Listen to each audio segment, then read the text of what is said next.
की हसरत वाले कितने ही खाक हो गए। हिंदू विरोधी एजेंडा लेकर के चलेंगे तो देश के बहुत बड़े गुस्से का आपको फल भुगतना पड़ेगा।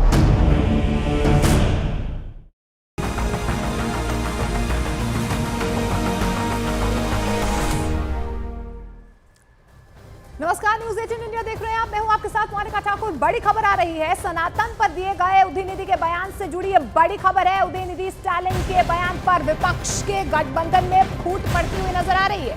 प्रियंका चतुर्वेदी के बाद अब मध्य प्रदेश के पूर्व मुख्यमंत्री और मध्य प्रदेश कांग्रेस के अध्यक्ष कमलनाथ ने भी उदयनिधि के बयान से किनारा कर लिया है।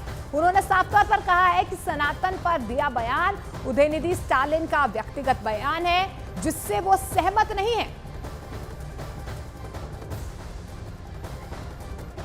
वो उनकी व्यक्तिगत राय होगी, हम उससे सहमत नहीं। वो उनकी व्यक्तिगत राय होगी, हम उससे सहमत नहीं। वो उनकी व्यक्तिगत राय होगी, हम उससे सहमत नहीं। वो उनकी व्यक्तिगत राय होगी, हम उससे सहमत नहीं। वो उनकी उदयनिधि स्टालिन के बयान पर विपक्षी गठबंधन घिरता हुआ नजर आ रहा है। सफाई पर सफाई पेश की जा रही है, लेकिन बीजेपी अभी इस मौके को छोड़ नहीं रही। अलग अलग मंच से गठबंधन पर हमले किए जा रहे हैं। रक्षा मंत्री राजनाथ सिंह ने भी सनातन के मसले पर विपक्ष पर हमला किया और सनातन धर्म का के ऊपर भी चोट पहुंचाई जा रही है। इन्हीं के गठबंधन के लोगों ने, डीएमके ने चोट पहुंचाई है और इस पर कांग्रेस चुप्पी साफ कर बैठी हुई है। मैं गहलोत साहब से कहना चाहता हूं, आप क्यों नहीं बोलते? क्यों नहीं सोनिया जी बोलती? क्यों नहीं राहुल जी बोलते? क्यों नहीं खड़गे बोलते कि सनातन धर्म के बारे में आपकी सोच क्या है? और बहनों भाइयों, सनातन धर्म का जहां तक सवाल है, इसको केवल पूजा पद्धति के साथ जोड़कर नहीं देखा जा सकता है। सनातन धर्म यह सनातन नित्य नूतन है, चिर पुरातन है। न इसका कोई जन्म है न कोई अंत है।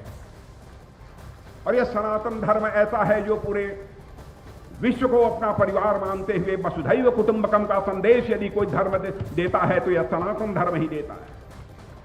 चींटी को भी आटा खिलाकर उसके दीर्घजीवी होने की कामना यदि कोई धर्म करता है तो वह सनातन धर्म करता है। यह भी हमारे कांग्रेस के मित्रों को समझना चाहिए।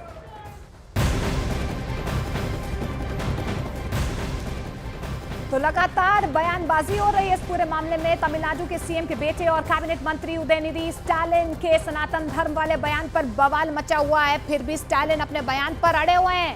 पूरे देश के साधु संतों और तमाम सामाजिक संगठनों ने स्टालिन के बयान पर कड़ा विरोध किया है और उन्हें फौरन माफी मांगने के लिए वो कह रहे हैं, लेकिन उदयनिधि स्टालिन अपने बयान पर अड़े हुए हैं।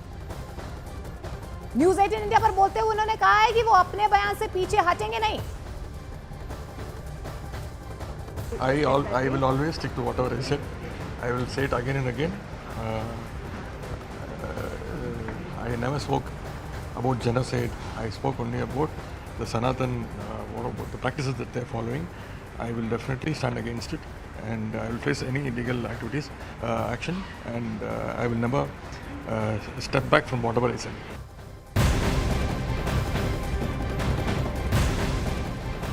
तो वहीं बीजेपी ने उदयनिधि स्टालिन के बयान पर INDIA गठबंधन और खास तौर पर कांग्रेस को घेरने की कोशिश की है।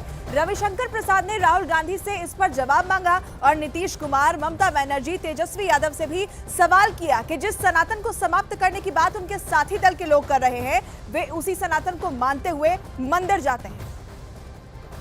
राहुल गांधी क्यों खामोश हैं? 2 दिन हो गए।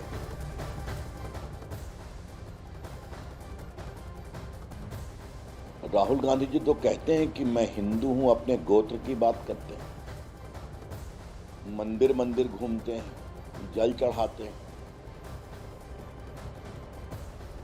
तो मतलब हम जो कहते थे कि आप पाखंड करते हैं तो वो साबित हो रहा है ना वोट के लिए। नीतीश कुमार क्यों शांत है? बहुत दावा कर रहे थे कि मैंने सबको एक कर दिया मुंबई में, और उनके उप मुख्यमंत्री तेजस्वी जी क्यों खामोश है? पिताजी को लेके गए थे सिद्धि विनायक का दर्शन करवाने मुंबई में, तो सब दिखावा था क्या? क्यों?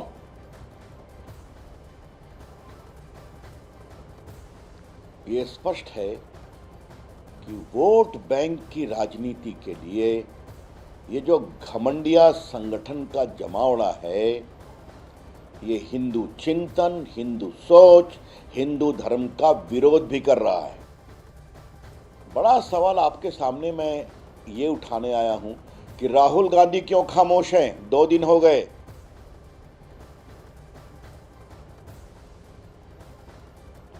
राहुल गांधी जी तो कहते हैं कि मैं हिंदू हूं, अपने गोत्र की बात करते हैं, मंदिर मंदिर घूमते हैं, जल चढ़ाते हैं। तो मतलब हम जो कहते थे कि आप पाखंड करते हैं तो वो साबित हो रहा है ना वोट के लिए। नीतीश कुमार क्यों शांत है? बहुत दावा कर रहे थे कि मैंने सबको एक कर दिया मुंबई में, और उनके उप मुख्यमंत्री तेजस्वी जी क्यों खामोश है? पिताजी को लेके गए थे सिद्धि विनायक का दर्शन करवाने मुंबई में, तो सब दिखावा था क्या? क्यों?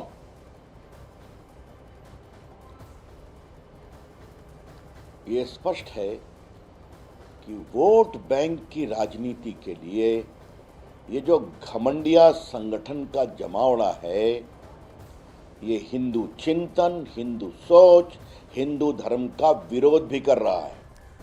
तो बीजेपी हमलावर है, लेकिन उदयनिधि स्टालिन के घर से उनके खिलाफ आवाजें उठने लगी हैं। कांग्रेस से सफाई मांगी जा रही है। कांग्रेस भी बार बार सफाई दे रही है कि उसका जूनियर स्टालिन के बयान से कोई लेना देना नहीं है। सुनिए केसी वेणुगोपाल की तरफ से क्या कुछ कहा गया। सर्वधर्म समभावना is the Congress ideology, but you have to understand every political party have their own freedom to tell their views. Jagannath Reddy, We are respecting everybody's beliefs.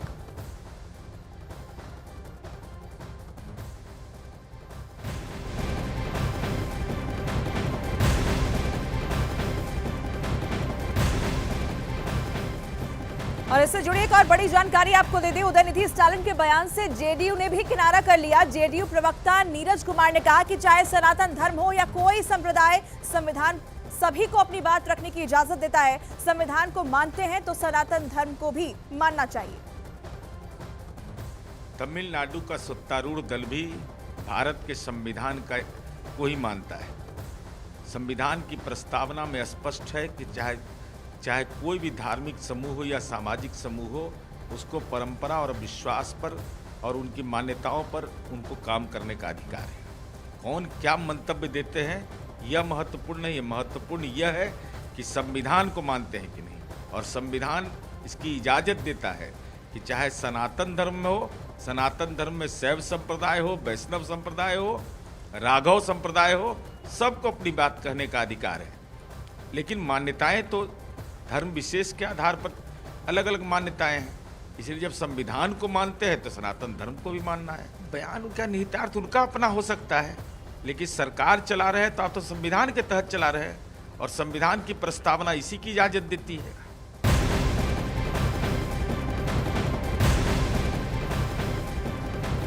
और इस बीच आपको बता दें, विपक्षी गठबंधन में शामिल पार्टियों की सफाई के बावजूद बीजेपी उन्हें सस्ते में छोड़ना नहीं चाहती और आरोप लगा रही है कि उदयनिधि स्टालिन ने गठबंधन के प्रवक्ता के तौर पर बयान दिया है, लिहाजा सनातन को खत्म करने का बयान इंडिया का बयान है।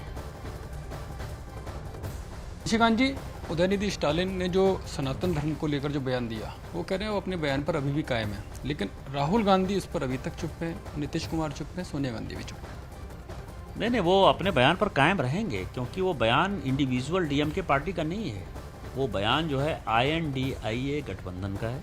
उदयनिधि स्टालिन उसके स्पोक्स पर्सन के तौर पर आगे आए हैं। जहाँ तक आपने राहुल जी का सवाल कहा, राहुल जी या कोई भी बड़े नेता इसलिए बयान नहीं देंगे क्योंकि उनको हिंदू धर्म, सनातन धर्म में कोई आस्था नहीं है। वो वोट बैंक की राजनीति करते हैं। INDIA क्योंकि पिछड़े की राजनीति खत्म हो गई, माननीय मोदी जी के पीछे पूरे पिछड़े एकत्रित है, क्योंकि देश में पहली बार पिछड़ा प्रधानमंत्री बना है, तो इनको लगता है कि मुसलमान वोट और क्रिश्चियन वोट को कैसे कंसोलिडेट करें, तो सनातन धर्म और हिंदू धर्म को गाली दें, और उदयनिधि स्टालिन उसी का एक रास्ता दिखा रहे हैं, और इस कारण से किसी बड़े नेता का न बयान आया है न आने वाला है।